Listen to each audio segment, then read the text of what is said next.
함께 하십니다. 하나님께서 우리를 도우십니다. 예수님은 살아 계십니다. 예수님은 하나님이십니다. 예수 그리스도께서 함께 하시면서 예수의 영이 여러분들 가운데 있어 예수님을 증거하는 그리스도인들이 되시기를 예수님 이름으로 축복합니다. 말씀의 제목은 가나의 혼인잔치의 비유, 어린 양의 혼인잔치라는 제목으로 같이 은혜를 받도록 하겠습니다. 사랑하는 성도 여러분, 성경에는 이 혼인잔치에 관한 말씀이 있습니다. 그래서 예수께서 처음 표적을 행하신 가나의 혼인잔치가 있습니다. 두 번째는 오늘 읽은 본문 말씀, 예수께서 다시 비유로 혼인잔치의 비유를 말씀하였습니다. 세 번째는 요한계시록 19장 7절에서 9절에 있는 어린 양의 혼인잔치입니다. 이 세 가지의 공통점은 그 중심에 예수님이 계신다는 것입니다. 그래서 예수께서 이러한 말씀을 하시는 것은 진짜 혼인잔치가 있다는 것입니다. 그래서 첫 번째 그 가나의 혼인잔치에 예수께서 초대를 받으셨습니다. 두 번째 혼인잔치의 비유를 통하여서 이것을 읽고 듣고 또 깨달아라는 것을 우리에게 가르쳐주고 있습니다. 지상에서 일어났던 그 가나의 혼인잔치, 예수님께서 초대를 받았지만 그 부족함을 보이는 것이고, 하늘에서 일어나는 어린 양의 혼인잔치는 모든 것이 완벽하게 가득 차 있다는 것이고, 그 어린 양의 혼인잔치에 여러분들이 빛나고 깨끗한 세마포를 입는 옳은 행실의 성도가 되시기를 바랍니다. 첫 번째, 처음 표적이 일어났던 가나의 혼인잔치. 이 가나의 혼인잔치에 예수님께서 초대를 받으셨습니다. 지극히 높으신 하나님께서 이 땅에 낮아지심으로 오셨는데 세상이 예수님을 초대하였습니다. 여러분, 예식장에 가서 초대를 받으면 먹고 마시고 즐거워하면서 또 축복해 주는 것입니다. 그런데 이 가나의 혼인잔치에 포도주가 떨어졌습니다. 포도주가 떨어진 것을 알고 예수님의 모친이 예수님에게 포도주가 없다고 하였습니다. 그래서 예수께서 여자여 나와 무슨 상관이 있나이까 하였습니다. 그렇습니다. 예수님의 때가 이르지 않아서 여자여 나와 무슨 상관이 있나이까. 이 포도주는 예수님께서 성찬식에서 또 예수님께서 피 흘리시면서 그때가 아직 이르지 아니한 것입니다. 사랑하는 성도 여러분, 이 세상에 사는 날 동안 사람들을 초대하고 즐거워하면서 마셔봐도 실상한 부족함을 보이는 것입니다. 이 세상에서 아무리 먹고 마시고 즐기고 함께 해도 부족함이 된다는 것입니다. 여러분, 유명한 인사들을 많이 초대하여서 큰 잔치를 베풀어 취하도록 마셔도 그 마음의 허전함은 어쩔 수 없는 것입니다. 부족함을 보여서 반드시 심판을 받을 수밖에 없다는 것입니다. 사람의 죽는 것은 사람에게 정한 것이니 그 후에는 심판이 있으리라. 이 땅에서 먹고 마시고 웃으면서 할 것 다 해도 반드시 심판이 따른다는 것을 우리에게 가르쳐주고 있습니다. 그래서 바벨론의 벨사살 왕이 귀족 1000명을 초대했습니다. 그 귀족 1000명을 초대하여 큰 잔치를 베풀었습니다. 왕이 술을 마실 때에 붙인 느부갓네살 왕이 예루살렘 성전에서 탈취하여 가져온 금, 은 그릇을 가지고 귀족들과 왕비들과 후궁들과 더불어 그것으로 마시는 것이었습니다. 그들이 술에 취하여 금, 은, 구리, 쇠, 나무, 돌로 만든 신들을 찬양하는 것입니다. 최고의 사람들이 모여서 술을 마시고 그 술을 마시는 모든 그릇과 또 잔은 예루살렘 성전에서 가져온 것을 가지고 하였습니다. 술에 취하니까 우상을 찬양하는 것이었습니다. 여러분, 오늘날 이러한 모습들이 보이지 않습니까? 교회는 큰데 그 안에 의리의리한 장식을 해놓고 하지만은 여러 가지 프로그램도 있고 그러나 그것이 종교의식이 되고 말았다는 것입니다. 실상 찬양하는데 종교다운지의 영이 들어왔어. 오직 하나님만을 찬양하는 것이 아니고 혼합된 종교로서 여러 신들을 찬양하는 모습을 종종 볼 수 있다는 것입니다. 벨사살 왕이 귀족 1000명들과 마실 때에 그때에 사람의 손가락들이 나타나서 석회벽에 글자를 쓰는데 왕이 그 글자 쓰는 것을 보게 되었습니다. 왕이 즐기던 얼굴빛이 변하고 그 생각이 번민하여 들들들 떠는 것이었습니다. 왕이 크게 소리질러 술객과 갈대아, 술사와 점쟁이를 불렀습니다. 저 글자를 읽게 하고 해석하라 하는 것이었습니다. 그러나 아무도 읽을 수도 없고 그 글자에 대하여 해석할 수가 없었습니다. 이에 왕비가 들어와서 왕의 얼굴이 어둡고 그 글자를 해석하고 읽을 수 있는 사람이 아무도 없는 것을 보자 왕비는 왕에게 고하였습니다. 거룩한 신들의 영이 있는 사람 다니엘을 불러라는 것입니다. 다니엘이 그 글자를 읽고 해석할 수 있다는 것입니다. 이에 왕은 다니엘을 불렀습니다. 다니엘이 부름을 받아 왕 앞에 나아갔습니다. 다니엘이 벽에 글자를 읽고 해석하여 주는 것입니다. 그 글자는 메네메네 데겔 우바르신이다 것입니다. 메네라는 것은 하나님께서 이미 왕의 시대를 세워서 끝나게 하셨다 하는 것입니다. 메네메네 두 번 반복하신가 이것은 분명하다는 것입니다. 데겔은 왕을 저울에 달아서 부족함을 보였다는 것입니다. 또한 우바르신 베레스는 왕의 나라가 나뉘어서 메대와 바사 사람에게 준 바 되었다고 읽고 해석하였습니다. 왕이 그날 밤에 벳살살 왕은 죽임을 당하였습니다. 그리고 메대 사람 다리오가 나라를 얻게 되어 그 나라를 메대 바사라 하였습니다.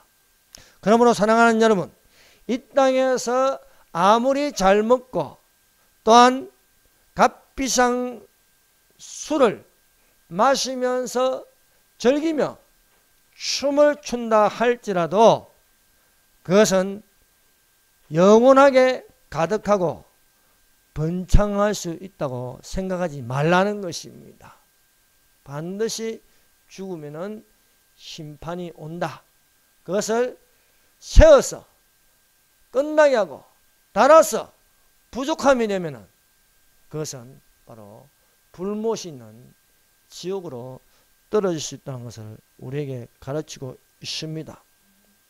그래서 이 세상에 혼인잔치를 벌려도 큰 파티를 하여도 거기에는 결국 부족함이 된다는 것입니다. 여자여 나와 무슨 상관이 있나이까? 모친에게 그렇게 말씀하시니까 여자는 듣고 하인들에게 예수께서 무슨 말씀을 하시든지 그대로 하라는 것입니다. 그래서 예수님께서 하인들에게 그 돌 항아리에 물을 채우라는 것입니다.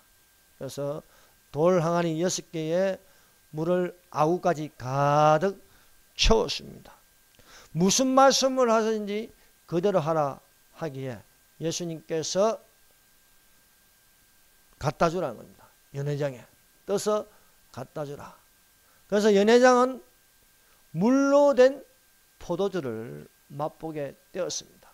땅에서 나는 것은 포도를 가지고 숙성시켜서 포도주가 되는 것이 상식입니다. 그러나 예수께서 하시는 것은 상식을 뛰어넘는 것입니다. 우리가 믿음으로 사는 것은요, 이 세상에서 낙을 누리는 것보다 이 세상이 아닌 뛰어넘어서 차원을 넘어서 저 천국에 영원히 살아야 할 줄 믿습니다. 그래서 예수님이 하시는 것은 모든 상식을 초월한 겁니다. 여러분 물 위로 걸을 수 있습니까? 물에 들어가면 빠지는 거예요. 그러나 예수님은 물 위로 걸어가시는 거예요. 우리가 하늘로 올라갈 수 있습니까? 못 올라갑니다. 그러나 예수님은 승천하셨습니다.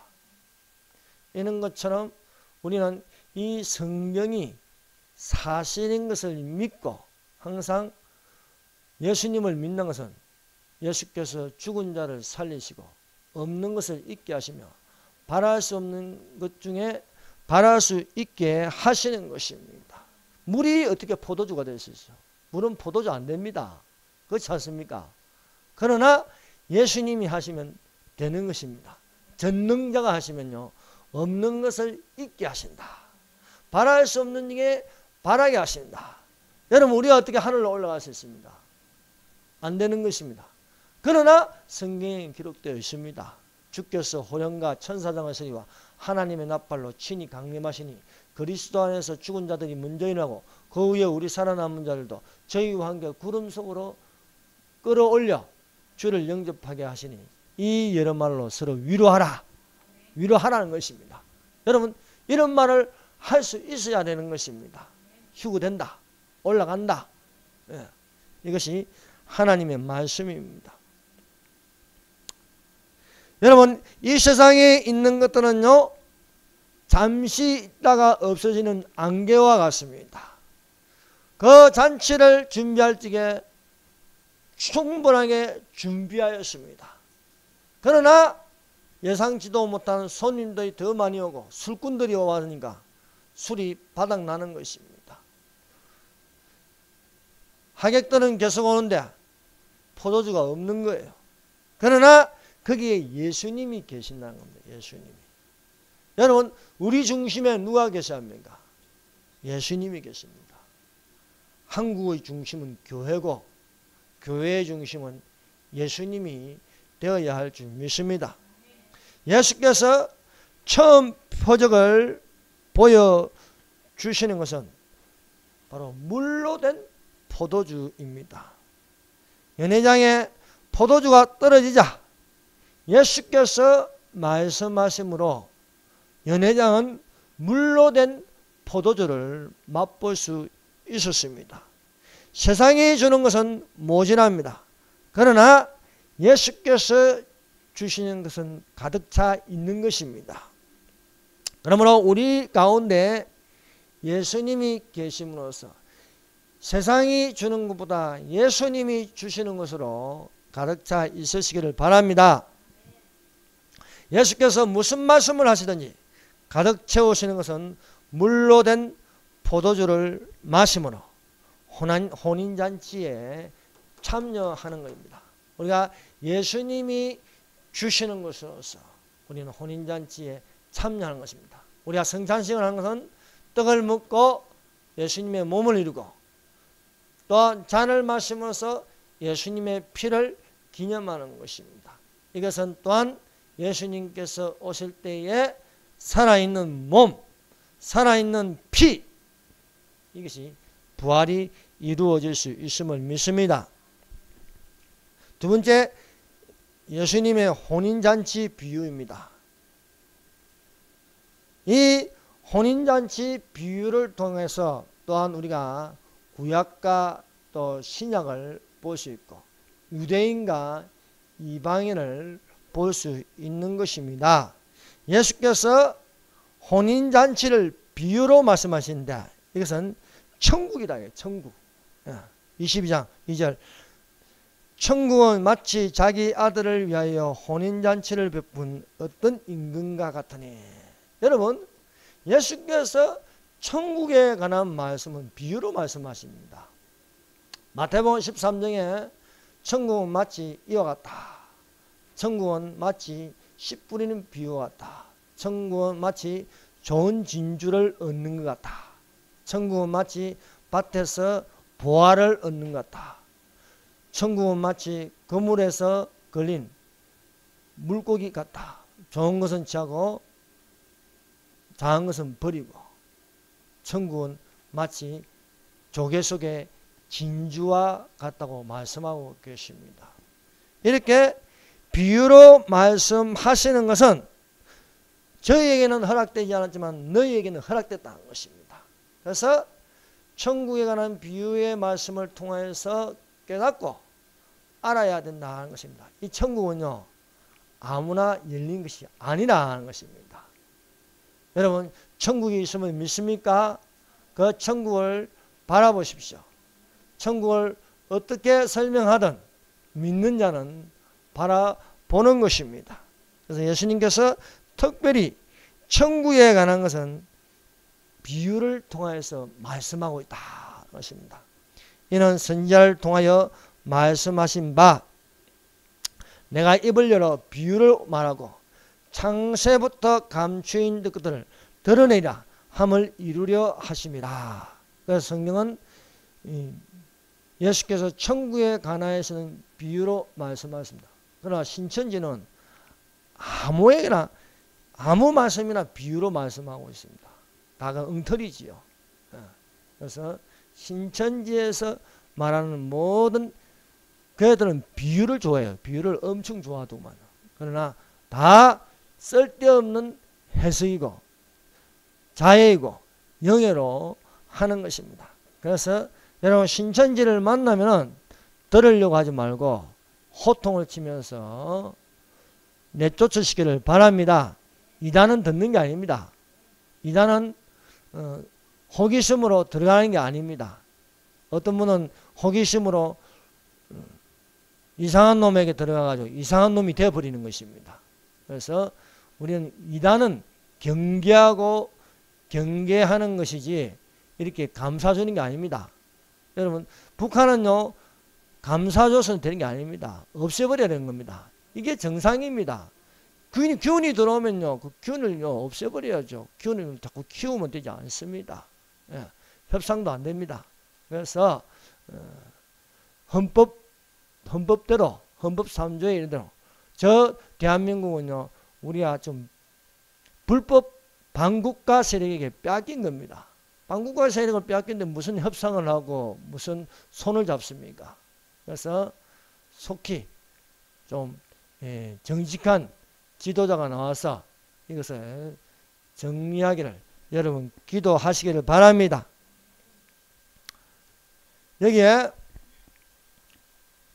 예수께서 혼인잔치에 관하여 비유로 말씀하고 있습니다. 천국은 마치 자기 아들을 위하여 혼인잔치를 베푼 어떤 임금과 같아.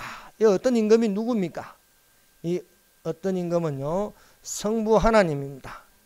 자기 아들을 위하여 혼인잔치를 베푼다. 여러분, 이제 예수께서 오시는데 그분은 신랑 예수로 오시는 것입니다. 신부를 데리러 오는 거예요. 자기 아들을 위하여 혼인잔치를 베푼다. 이 자기 아들이 누굽니까? 예수님입니다. 천국은 마치 예수님을 위하여 혼인잔치를 베푸는 성부 하나님과 같으니 이렇게 하면 맞습니다. 성부 하나님은 자 삼위 하나님은 성부, 성자, 성령입니다. 성부의 기능은 계획하고 설정하는 것입니다. 뜻을 정하는 것입니다. 그리고 전면적으로 나서는 분은 보이는 것으로 나타나는 것은 성자 하나님이십니다. 그래서 이것을 설계하고 기획하고 이것은 하나님 아버지가 하는 것입니다. 그 종들을 보내어 청한 사람들을 혼인잔치에 오라 하였더니 오기를 싫어하는 다른 종들을 보내며 이르되 청한 사람들에게 이르기를 내가 오찬을 준비하되 나의 소와 살찐 짐승을 잡고 모든 것을 갖추었으니 혼인잔치에 오셔서 하라 하였더니 그들이 돌아보지도 않고 한 사람은 자기 밭으로 한 사람은 자기 사바로 가고 그 남은 자들은 종들을 잡아 모욕하고 죽이니. 여러분 1차로 종들을 보냈습니다. 그런데 오기를 싫어했습니다. 청해도 2차로 다른 종들을 보냈습니다. 그래도 오지 않는 거예요. 심지어 그 남은 자들은 종들을 잡아 죽이는 것이 되는 것이었습니다. 이것은 유대인들의 강팍함을 지금 말하고 있는 것입니다.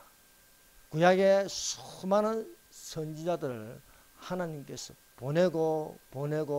보내셨습니다. 그럼에도 불구하고 이들은 예수님을 십자가에 못 박았다는 것입니다.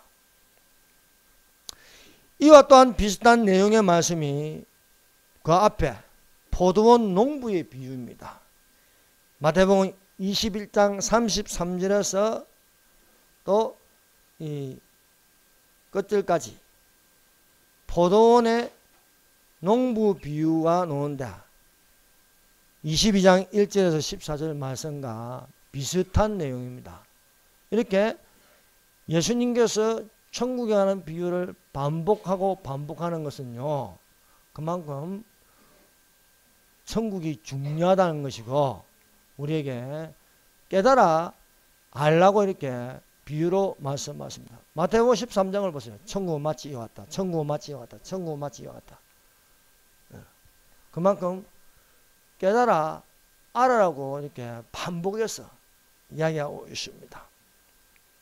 포도원 농부의 비유도 마찬가지입니다. 포도원 주인이 타국에 갔습니다.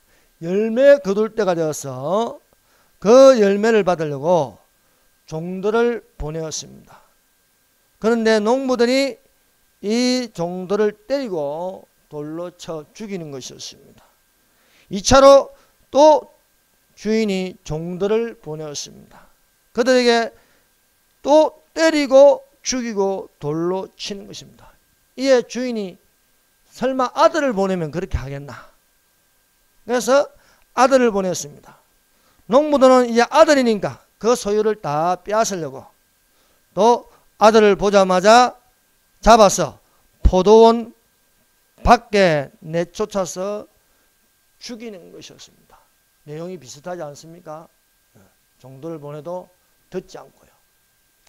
하나님께서 자기 백성에게 구약의 선지자들을 보내고 말을 안 들으니까 아들을 보냈는데도 불구하고 이 아들마저 포도원 밖, 성문 밖으로 내쫓아왔어. 골고다 언덕에서 죽여버리는 것이었습니다. 이에 자 마태복음 22장 7절 보세요. 22장 7절 한번 읽어봅시다. 시작.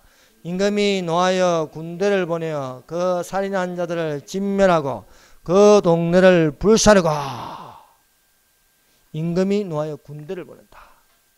여러분 예수님을 십자가에 못 박게 하여 죽게 하였고 이후 얼마 가지 않아서 AD 70년경에 로마의 디도 장군이 예루살렘을 침공하여 예루살렘 성전을 돌 위에 돌 하나도 남기지 않고 다 불사르고 멸하는 것이 되었습니다. 그래서 여기 있는 말씀대로 고전까지는 구약이고 이제 여기서 이제 예루살렘의 멸망을 이렇게 기록하고 있습니다. 대답하리이다. 너희가 이 모든 것을 보지 못하냐? 내가 진실로 너희에게 이르노니 돌 하나도 돌 위에 남지 않고 다 무너뜨리리라. 예수님께서 종말에 관한 말씀을 하신 것처럼 이스라엘이 멸망하고 말았습니다. 제1성전은 느부갓네살 왕에게, 제2성전은 로마에게 멸망을 당하였습니다. 이후 흩어지는 민족이라 해서 디아스포라라 하였습니다. 1900년 동안 온 세계를 떠돌아다니지만 환영받지 못하였습니다. 그래서 반유대주의가 되었어요. 특히 기독교가 유대인들을 핍박하는 것이었습니다. 민족주의를 내세워서 히틀러는 아우슈비츠 감옥에서 유대인들을요 600만 명이나 대학살을 하는 것입니다. 위대한 신학자들도 반유대주의로 나가는 것입니다. 그래서 최근에 김종철 감독님이 다큐멘터리식으로 영화를 만드는데 루터의 두 얼굴이라는 것이 있습니다. 우리는 지금까지 루터의 좋은 면만 보아왔지만 거기에는 실상적으로 루터가 어떤 짓을 했는가 그것을 다큐멘터리식으로 실상을 보여주는 영화입니다. 그래서 거기 보면 루터가 얼마나 반유대주의자이고 도대체 유대인들에게 어떤 것을 행하였는가를 보여주고 있습니다. 그래서 이 반유대주의 이것으로 인하여 대체신학이라는 게 나왔어요. 대체신학. 교회가 이스라엘을 대신한다. 그래서 모든 이 설교에서 1948년 이스라엘이 독립하기 전까지 또 지금도 그렇게 또 이스라엘을 싫어하고 이스라엘을 반대하고 또 이스라엘은 버림받았기 때문에 안 된다는 거예요. 여러분 그렇지 않습니다. 하나님께서 이스라엘을 사랑하십니다. 예루살렘을 위하여 평안을 구하고 예루살렘을 사랑하는 자는 형통하리라 말씀하고 있습니다. 여러분 기독교가 유대인들을 미워한 것은 잘못된 것입니다. 왜 하나님께서 유대인들을 안 버렸는데요. 버렸다면 이스라엘이 독립할 수가 없는 것이지요. 이스라엘이 독립하고 지금 또 많은 유대인들이 예수님을 믿습니다. 그 예수님을 믿는 것은 뭐인가? 이 유대인들이 예수님을 믿는 것을 메시아닉 주라고 합니다. 메시아닉 주. 그래서 대체신앙은 잘못된 것이다. 실상 우리가 성경을 볼 적에 이방인은 이방인이고 유대인은 유대인이라는 것입니다. 이방인을 위한 교회가 있고 또 유대인을 위한 또한 7년 환난 중의 이스라엘을 위한 구원이 있는 것입니다. 그래서 우리가 성경을 보면요 메시아닉 주, 즉 이스라엘 다 믿는 것이 아니지만 아직은 뭐 작지만은 7년 환란이라고 하면요 14만 4천 명이 있는 것입니다. 유대인의 숫자 14만 4천 명이 있는 것이고 또한 이 14만 4천이 또한 전도를 하고 그리고 또한 페트라로 들어갈 또 이스라엘 사람들이 있는 것입니다. 후 3년반에 가면 하나님께서 예비하신 페트라 은신처가 이렇게 예비되어 있습니다. 그래서 우리가 이스라엘을 대신하여 교회가 한다. 이건 아주 잘못된 그런 성경에도 없는 내용입니다. 항상 하나님께서 마가의 다락방에 이스라엘을 위하여 하나님의 성령이 임하였고, 또한 고넬료의 집에 이방인들이 모인 곳에 베드로가 와서 말씀을 전하니까 말씀을 듣는 중에 이방인들 모두가, 그 고넬료의 집에 있던 모든 이방인들이 하나님의 성령을 받는 것입니다. 고넬료의 집에 임하신 성령, 마가의 다락방에 임하신 성령은 다른 성령이 아닙니다. 똑같은 성령이셨습니다. 그래서 하나님께서 7년 환란이 오기 전에 이방인을 위해서 교회를 세우게 하셨습니다. 교회는 그리스도의 몸된 지체들인데 이 교회가 바로 이방인을 위한 교회라. 여기 유대인이 있습니까? 유대인 없잖아요. 교회는 이방인을 위해서 이렇게 세웠고, 또 하나님께서 참 은혜 중에 은혜는 이방인을 신부로 세운다는 것입니다. 그래서 우리가 그것을 또한 잘 알 수 있는 게 룻기스입니다. 룻기스. 룻기스에 보면 룻은 이방 여자입니다. 모함 여자입니다. 그러나 이 여자가 어머니가 믿는 하나님이 나의 하나님이시다 영접하면서 베들레헴으로 가는, 떡집으로 가는 것입니다. 떡집에서 보아스를 만납니다. 보아스. 보아스는 예수님의 표징이 되는 것입니다. 그래서 신부된 모습으로 만난 것을 보여주고 있습니다. 에스더는 이스라엘을 위한 책입니다. 이스라엘을 위한 책. 그래서 이스라엘이 멸절 위기에 오지만 하나님께서 이스라엘을 구원하시는 것입니다. 비록 로마가 예루살렘을 침공했으나, 흩어진 민족이었으나 그 민족이 어떻게 1900년 동안 지속되고 살았어? 이스라엘 땅, 팔레스타인 땅으로 와서 거기서 독립을 하십니다. 그건 하나님만이 하실 수 있는 것입니다. 그래서 하나님께서는 이방인을 향한 사랑하심과 또한 유대인을 위한 사랑하심이 있다는 것입니다.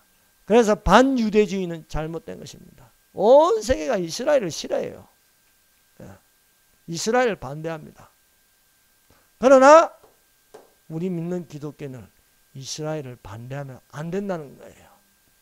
왜? 하나님께서 이스라엘을 사랑하시는데 우리가 이스라엘을 반대하고 이스라엘 유대인을 미워한다는 그것은 사랑이 아닙니다. 진정한 사랑은 내가 하나님을 사랑한다는 이웃 이스라엘을 사랑하는 것은 당연한 것입니다. 자 보세요. 이렇게 예루살렘을 멸망시키고 나서 유대인을 향한 사랑으로 바뀌는 거예요. 자 9절 보세요. 마태복음 22장 9절 읽어봅시다. 내 그리 길에 가서 사람을 만나는 대로 혼인잔치에 칭하여 오란데. 여러분 내 거리가 뭡니까? 사방입니다. 동서남북 내 모퉁이. 이거는요 온 세계 열방입니다. 온 세계 열방. 온 세계 열방에 가서 사람을 만나는 대로 혼인잔치에 칭하여 오라 말씀하고 있습니다. 조선 땅에, 저 아프리카에, 남미 아모존강에 가서 들어가서 데려오라래요. 혼인잔치로. 그래서 3차로 종들이 길에 나가 악한 자나 선한 자나 만나는 대로 모두 데려오니 혼인잔치에 손님들이 가득하지라. 종들이 뭐겠습니까? 예수님의 제자들, 선교사들, 목사들, 전도자들이 길에 나가서 악한 자도 예수 믿게 하고 선한 자도 만나는 대로 모두 데려와서 혼인잔치에 손님들이 가득해요. 이방인들을 채우는 겁니다.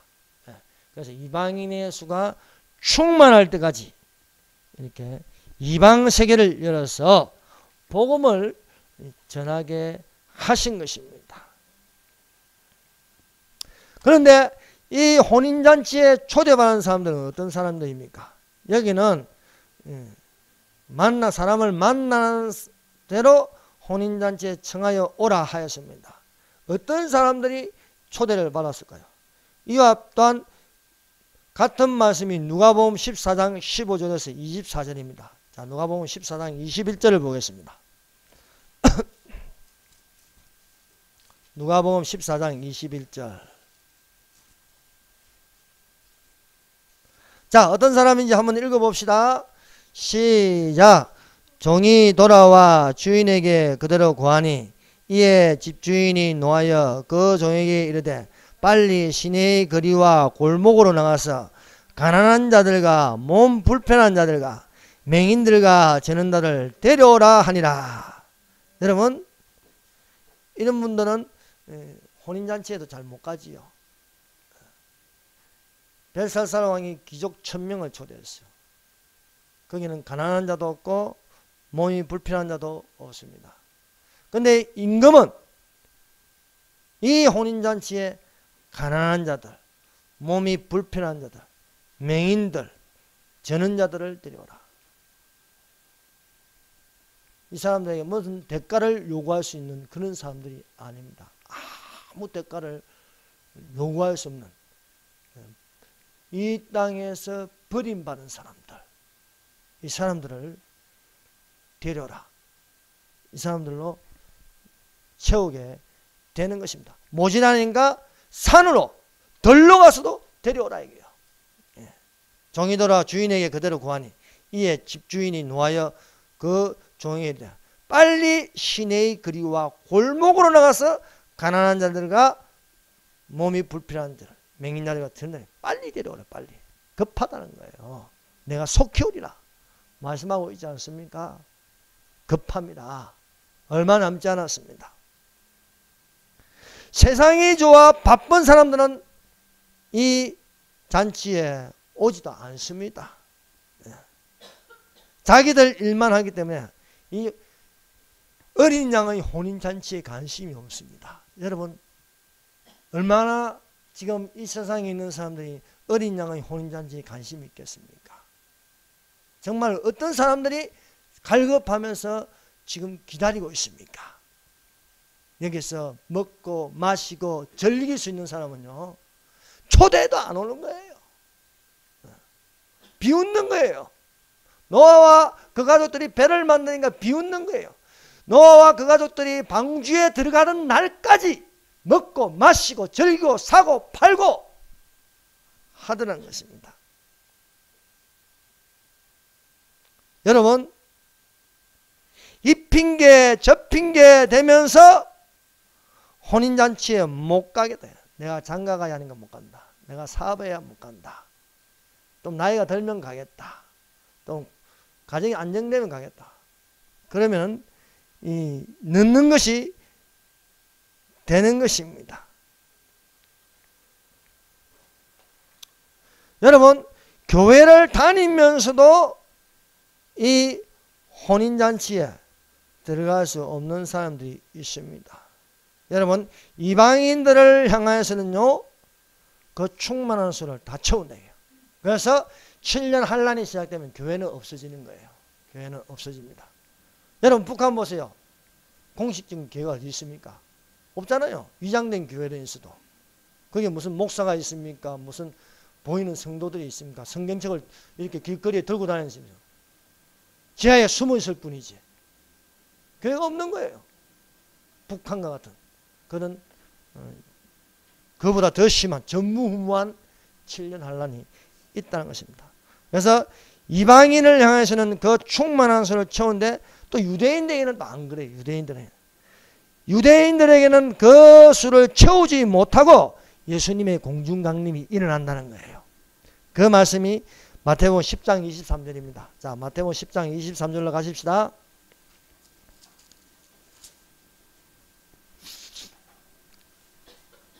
마태복음 10장 23절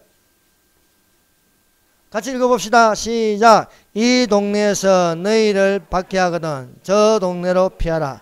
내가 진실로 너희에게 이르노니 이스라엘의 모든 동네를 다 다니지 못하여서 인자가 오리라. 이런 말씀을 가지고 왜 이럴까? 이게 뭐지? 라는 거 그냥 말씀 그대로 받아들이면 됩니다. 이스라엘이라는 동네를 다 다니지 못하여. 왜? 지금 이스라엘이라는 나라와 또 이스라엘 밖에 있는 유대인들 다 예수를 믿지 않습니다. 여러분, 유대인이 예수 믿는다는 게 엄청나게 어렵습니다. 왜냐하면 기독교인들이 너무 유대인들을 박해를 해가지고요. 유대인들을 가다 놓고요. 기독교인들이 밖에서 예수님 찬양, 예수님 찬양 불질러 놓고 그거 하는데 유대인들이 기독교를 믿겠어요? 개종하겠어요? 쉽지가 않습니다. 지금 메시아닉 주도는요, 환상을 보고 꿈을 꾸고 음성을 듣는 사람들입니다. 그런 사람들이 믿지요. 우리가 전도해가지고야 개종하기는 쉽지가 않습니다.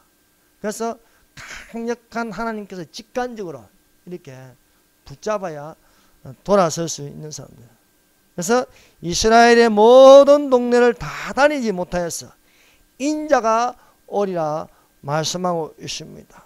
사랑하는 성도 여러분, 예수님의 어린 양의 혼인잔치에 들어간 자가 되시기를 바랍니다. 세 번째, 어린 양의 혼인잔치, 요한계시록 19장입니다. 예수님께서 처음 표적을 보여주시고 또 혼인잔치에 대한 비유를 말씀하시고 실제로 혼인잔치가 하늘에서 일어난다는 기록이 바로 요한계시록 19장 7절에서 10절까지입니다. 한번 읽어봅시다. 7절에서 10절까지 시작. 우리가 즐거워하고 크게 기뻐하며 그에게 영광을 돌리세. 어린 양의 혼인기약이 이르렀고 그의 아내가 자신을 준비하였으므로 그에게 빛나고 깨끗한 세마포 옷을 입도록 허락하였으니 이 세마포 옷은 성도들의 옳은 행실이오다 하더라. 천사가 내게 말하기를 기록하라.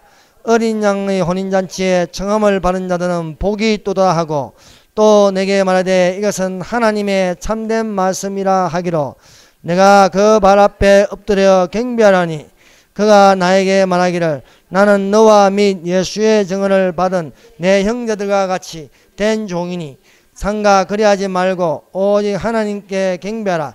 예수의 증언은 예언의 영이라 하더라. 사도 요한이요 미래에 일어날 일을 보았습니다.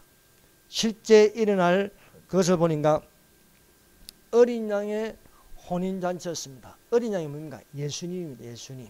보라 세상 죄를 지고 가는 하나님의 어린 양이로다. 그 어린 양은 여기 어린 양은 예수님입니다.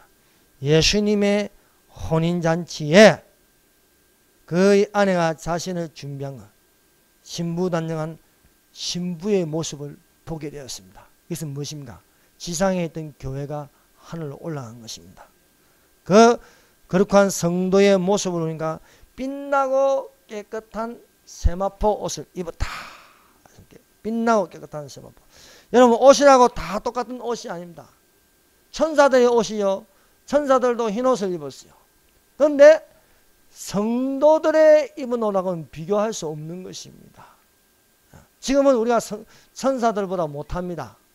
그러나 예수님의 신부가 됐다. 예수님이야. 만왕의 왕 신부가 뭐 왕비가 됐다. 이건 이제 차원이 달라지는 거예요. 이분들이 입은 옷이 그냥 옷이 아니고 여러분 세마포 옷이라는 것은 최고의 옷입니다. 최고의 좋은 옷입니다. 그 좋은 옷에 그냥 깨끗한 게 아니고 빛이 난다. 빛이. 예. 빛나는 깨끗한 세마포 옷입니다. 예수님이 입은 옷도 무엇입니까? 이 예수님이 옷을 입은 걸요. 이게 변화산상에서 높은 산에 베드로와 야고보와 요한을 데리고 높은 산에 올라가서 예수님이 기도하니까요. 그 실상을 나타내요. 현상은 안 그런데 실상을 보니까요. 그 얼굴이 해같이 빛나고 그 옷이 빛이 나더라. 빛이 나더라. 그 옷이 강치가 나며 세상에서 빨래하는 자가 그렇게 희게 할 수 없을 만큼 매우 희어졌더라. 신랑이 옷을 입었는데 그 옷은요 눈부실 정도로 빛이 나고 또 신부를 보니까 빛나고 깨끗한 옷을 입었다. 여러분 이 지상에 예수님이 계실 때 모습은 어떻습니까? 참 볼품 없었지요. 이 지상에 있을 때는요 고운 모양도 없고 흠모할 만한 게 없는 것이었습니다. 또 예수님을 따라다니는 예수님의 제자들을 보십시오. 뭐 있겠습니까? 없지요. 어부들이 입어봐야 얼만큼 잘 입겠습니까? 또 예수님이 계신 곳을 보세요. 머리 둘 곳이 없었습니다. 머리 둘 곳이. 예수님이 저녁이 되면요 날이 저물어 가면 제자들을 데리고 어디에 갑니까? 베다니에 가요. 베다니. 베다니가 어떤 동네입니까? 한쪽은요 문둥이들이 사는 데예요. 문둥이들이 살고 그 옆에 마을이 있는데 그 마을은요 문둥이들과 관계된 가족들이에요. 거기에 가서 한데 거기에 뭐가 먹을 게 있겠어요? 가도 항상 배고픈 거예요. 잠자리도 불편하고. 거기 베다니에 나사로의 집이 있어요. 그게 나사로의 동생들이 마리아와 마르다입니다. 그 집에 가서 자주 하는데 뭐 먹을 거 있겠어요? 뭐 먹었다고 뭐 그냥 잠만 자고 노는 거예요. 그러나 성천하신 예수님은 달라진 거예요. 또 우리가 휴먼에서 올라가면요 우리는 이런 모습이 아니에요. 썩지 아니할 몸, 빛나고 깨끗한 옷을 입어야 할 줄로 믿습니다. 그래서 천사가 내게 말하기를 기록하라. 어린 양의 혼인잔치에 청함을 받은 자는 복이 있도다 말씀하십니다. 기도하겠습니다. 이 말씀은 참되신 말씀이라 했습니다. 예. 이 시간 우리 다 같이 기도합시다. 참되신 말씀, 혼인잔치, 어린 양의 혼인잔치는 앞으로 우리가 일어날 일입니다. 그 일어날 이 땅에서 혼인잔치는 부족합니다. 심판을 받습니다. 그러나 하늘의 혼인잔치는요 빛나고 깨끗한 세마포옷을 입는 복이 있는 자가 되게 하여 주시옵소서. 하나님의 부르심에 순종하게 하옵소서. 어린 양의 혼인잔치에 들어가는 빛나고 깨끗한 세마포옷을 입는 우리의 성도들의 옳은 행실이 되게 하여 주시옵소서. 자유통일, 자유대한민국을 이루게 하여서 다시 자유대한민국의 자유민주주의와 시장경제를 회복하게 하여 주시옵소서. 기도하겠습니다. 주여!